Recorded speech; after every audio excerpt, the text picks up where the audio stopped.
नमस्कार मित्रांनो, welcome to S class education. मी सुहानी आणि आज आपण पाहतोय इयत्ता 4थी परिसर अभ्यास भाग 2 मराठा सरदार भोसले यांचे कर्तबगार घराणे. याच्या आधीच्या पाठांमध्ये आपण छत्रपती शिवाजी महाराज यांच्या जन्मापूर्वी महाराष्ट्र कसा होता ते पाहिलं. संतांची कामगिरी, त्यांची शिकवण, त्यांनी कोणते कोणते ग्रंथ लिहिले, त्यांचे विचार, हे सगळं काही आपण 2 पाठांमध्ये कव्हर केलेलं आहे. तिसऱ्या पाठामध्ये आपण महाराष्ट्रामधले जे काही वेगवेगळे सरदार होते त्यांचं घराणं आणि त्यासोबतच सगळ्यात महत्त्वाचं म्हणजे भोसले घराणं यांच्याबद्दल आपण माहिती पाहतोय. भोसले घराणं म्हणजे छत्रपती शिवराय यांच्या पूर्वजांचं घराणं किंवा त्यांचं घराणं. धामधुमीचा काळ. संतांनी लोकांच्या मनामध्ये भक्तिभाव निर्माण केला होता हे आपण पाहिलंच.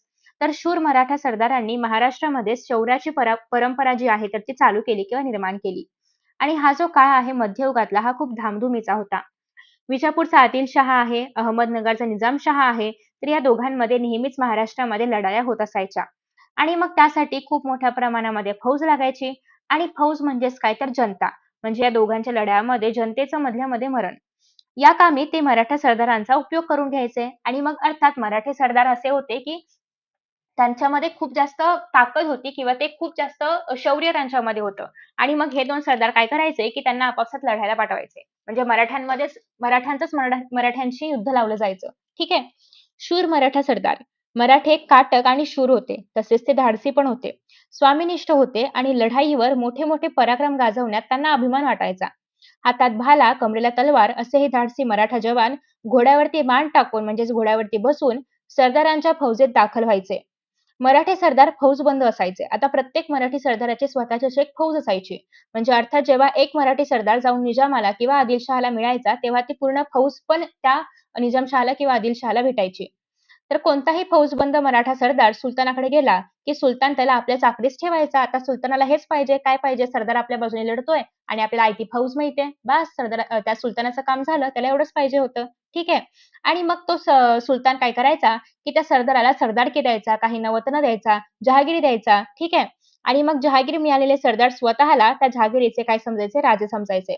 जहागीर, वतन या सगळ्याबद्दल आपण ऑलरेडी पहिल्याच चॅप्टरमध्ये डिस्कशन केलेलं आहे. विजापूर आणि अहमदनगर येथील सुलतानांच्या पदरी अनेक मोठे मोठे मराठी सरदार होते. त्यात सिंदखेडचे जाधव, फलटणचे निंबाळकर, मुधोळचे घोरपडे, जावळीचे मोरे, वेरूळचे भोसले हे प्रमुख सरदार होते. सिंदखेडचे जाधव हे देवगिरीच्या यादवांच्या वंशाचे आणि शिवरायांच्या मातोश्री जिजाबाई या सिंदखेडच्या लखुजीराव जाधव यांच्या कन्या होत्या. सो हे जे काही सिंदखेडचे जाधव आहे त्यांच्या कन्या कोण होत्या? जिजाबाई. ठीक आहे. ज्या की छत्रपती शिवाजी महाराज यांच्या मातोश्री आहेत. शौर्याची परंपरा. हे सगळे जे काही शूर सरदार आहेत, तर ते शूरवीर होते. पण त्यांचं आपापसामध्ये खूप वैर असायचं. म्हणजे हे आपापसातच लढाया करायचे. कारण हे सगळे सुलतान तेच कामं करायचे. यांना आपापसात लढवायचं. यांचं जे काही फौजफाट्याचं नुकसान व्हायचं ते होऊ द्यायचं आणि तो परिसर किंवा तो भाग मात्र आपला म्हणजे त्या सुलतानाला जाऊन मिळायचा. ठीक आहे. स्वकीयांसाठी एक होऊन काहीतरी करावं अशी दृष्टी त्यांना नव्हती. म्हणजे हे जर मराठे इतके काटक आणि इतके शूर होते, की ते जर एकत्र आले असते ना, तर ही निजामशाही वगैरे काही शिल्लक नसती राहिली. ठीक आहे.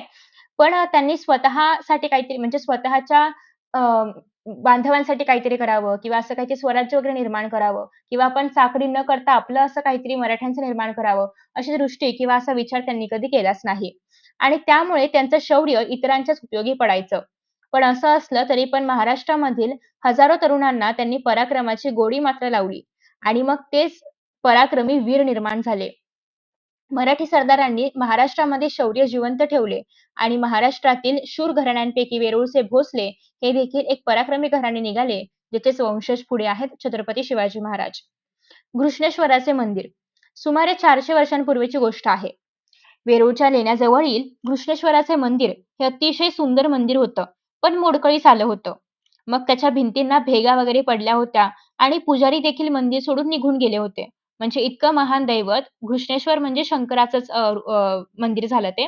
इतकं महान दैवत आहे, पण ही कोण अवकळ आली होती त्या मंदिरावर? म्हणजे इतकं महान दैवत आहे, इतकं पूजनीय असं ते क्षेत्र आहे, पण ते असं मोडकळीस आलेलं आहे. तर मग त्याच्यामुळेच त्या मंदिरात कोणी जायचं नाही किंवा पुजारी पण पूजा नाही करायचा आणि भक्तांना मात्र ते पाहून वाईट वाटायचं. येणारे-जाणारे लोक हळहळायचे, पण त्याच्या दुरुस्तीचा विचार मात्र कोणीच करत नव्हता. त्या पडक्या मंदिरामध्ये एक शिवभक्त रोज यायचा. शिवाच्या पिंडीवरती बेलफूल वाहायचा आणि हात जोडून आपल्या मनामधले श्री शिवाला ते सांगायचे. एक दिवस त्याने गडी माणसे आणली मंदिराच्या पडक्या भिंती नीट केल्या, मंदिराची सारी व्यवस्था लावली आणि घृष्णेश्वराचा जीर्णोद्धार केला. जीर्णोद्धार म्हणजे काय? ते मंदिर पुन्हा एकदा व्यवस्थित केलं किंवा त्याची डागडुजी केली, दुरुस्ती केली आणि मंदिराच्या आत बाहेर दिवे लावले. घृष्णेश्वराचे जे काही गेलेले वैभव आहे तर ते त्यांनी परत आणलं. ठीक आहे. पुढे काय लिहिलंय? तर हे कोणी केलं? कोण होते ते शिवभक्त? तर ते शिवभक्त होते मालोजी राजे भोसले म्हणजे शहाजी राजे भोसले यांचे वडील आणि छत्रपती शिवाजी महाराज यांचे आजोबा. आता वेरूळचे भोसले. वेरूळ गावचे पाटील मालोजी राजे भोसले हे थोर शिवभक्त होते. विठोजी राजे हे त्यांचे धाकटे भाऊ. वेरूळच्या बाबाजी राजे भोसल्यांची ही दोन्ही मुलं. तर आता आपण असं एक वंशावळ काढायची म्हटली तर सगळ्यात पहिल्यांदा आहे ते म्हणजे बाबाजी राजे. ओके, बाबाजी राजे भोसले त्यांची दोन मुलं आहेत ती म्हणजे मालोजी राजे आणि विठोजी राजे. आता त्यामधले हे जे विठोजी राजे आहेत तर त्यांचे पुत्र आहेत ते म्हणजे शहाजी राजे आणि त्यांना अजून एक पुत्र होते ते म्हणजे शरीफजी. ठीक आहे, शरीफजी राजे. शहाजी राजे यांचे पुत्र होते ते म्हणजे शिवाजी महाराज आणि त्यांचे अजून एक ज्येष्ठ पुत्र होते शहाजी राजे ते म्हणजे संभाजी महाराज, पहिले संभाजी महाराज. ठीक आहे. तर अशा पद्धतीने साधारणतः ही वंशावळ आहे. याच्या पुढची वंशावळ पण आपण पुढे बघणार आहोतच. त्यानंतर पुढे आहे मालोजी राजे आणि विठोजी राजे. हे दोघे पण कर्तबगार होते, शूर होते. त्यांच्या पदरी पुष्कळ असे हत्यारबंद मराठे होते. आता हे सरदार म्हटल्यानंतर प्रत्येक सरदाराची स्वतःची अशी फौज असते, तर त्याप्रमाणे होतं. तो काळ फारच धामधुमीचा होता. निजामशाहीवर उत्तरेच्या मुघल बादशहाने स्वारी केलेली होती आणि त्यावेळी दौलताबाद ही निजामशाहीची राजधानी होती. लक्षात ठेवायचं नाव दौलताबाद ही त्यावेळी निजामशहाची राजधानी होती. येथे मलिक अंबर नावाचा त्याचा वजीर होता आणि तो मोठा कर्तबगार आणि हुशार होता. दौलताबाद जवळील जे काही वेरूळचे भोसले होते तर त्यांची कामगिरी त्यांनी बघितली होती की किती कर्तबगार आहेत मालोजी राजे आणि विठोजी राजे हे त्याला माहिती होतं. मग त्याने काय केलं की निजामशहाजवळ जाऊन सांगितलं की असे असे दोन कर्तबगार मराठे आपल्याकडे आहेत आणि मग त्याने काय केलं निजामशहाने त्यांना आपल्याकडे वळवून घ्यायचं होतं. मग त्याने मालोजी राजांना जहागीर दिली. कुठली दिली? पुण्याची आणि सुप्या म्हणजे पुणे आणि सुपे या दोन परगण्यांची जहागीर देऊ केली. की म्हणजे असं आहे की आम्ही तुम्हाला एवढा प्रदेश देतो, तुम्ही मात्र आमच्यासाठी काम करायचं. ठीक आहे, असं त्यांनी मालोजी राजांना सांगितलं. भोसल्यांच्या घरी वैभव आलं. उमाबाई कोण? तर शहाजी राजे यांच्या आई, छत्रपती शिवाजी महाराज यांच्या आजी आणि मालोजी राजे यांच्या पत्नी. ठीक आहे. ती फलटणच्या निंबाळकर घराण्यामधली होती. या उभयतांना दोन मुलं होती, शहाजी आणि शरीफजी. शहाजी 5 वर्षाचे असताना मालोजी राजे इंदापूरच्या लढाईमध्ये मारले गेले. आणि विठोजी राजांनी आपल्या पुतण्यांचा आणि जहागिरीचा सांभाळ केला. आपण काय पाहिलं होतं की मालोजी राजे आणि विठोजी राजे हे दोन्ही बंधू आहेत. मालोजी राजे हे मात्र लढाईमध्ये मारले गेले. विठोजी राजांनीच शहाजी राजे, शरीफजी राजे आणि पुणे आणि सुपे परगण्यांची जहागिरी सांभाळली. ठीक आहे. पुढे त्यांनी शहाजीसाठी लखुजीराव जाधव यांची मुलगी म्हणजेच जिजाबाई यांना लग्नाची मागणी घातली.